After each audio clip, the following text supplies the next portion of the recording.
Expliquez-nous, Sébastien, la traque des oligarques russes proches de Vladimir Poutine a commencé.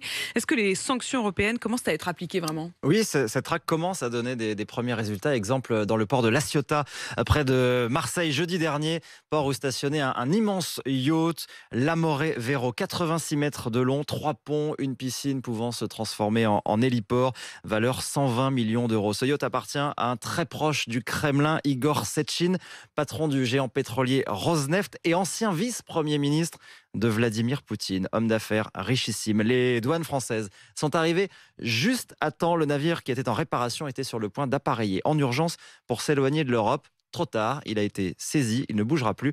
La France a déjà bloqué comme ça 5 bateaux. Il faut s'attendre à ce que les opérations de ce type se multiplient.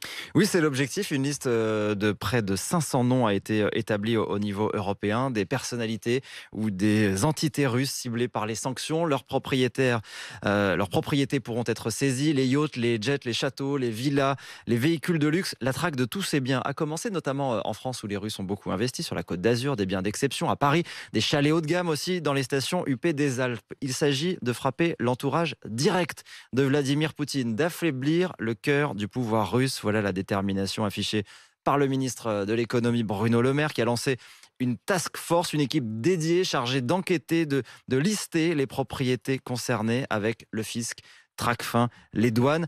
Mais alors c'est loin d'être évident parce que vous imaginez bien que tous ces oligarques n'ont pas mis tous leurs biens à leur nom. Alors il y a ceux qui sont au nom de leurs proches et puis surtout il y a ceux qui le détiennent à travers des myriades de sociétés écrans, certaines situées dans des paradis fiscaux.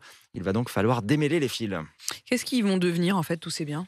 Alors on parle de gel des actifs, ça veut dire que leurs propriétaires ne pourront plus y avoir accès tant que les sanctions sont en vigueur, mais cela ne revient pas à les confisquer, c'est temporaire. Si la guerre s'arrêtait et que les sanctions finissaient par être levées, les propriétaires retrouveraient leur yacht et leur villa. Mais la France aimerait aller plus loin, jusqu'à la confiscation des biens.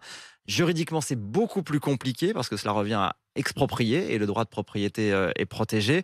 Mais le gouvernement étudie de très près ces aspects. Des consignes ont été données au parquet pour accélérer les enquêtes, pour mieux coopérer avec les services de renseignement de Bercy, pour saisir la moindre infraction qui permettrait de confisquer donc ces biens mal acquis.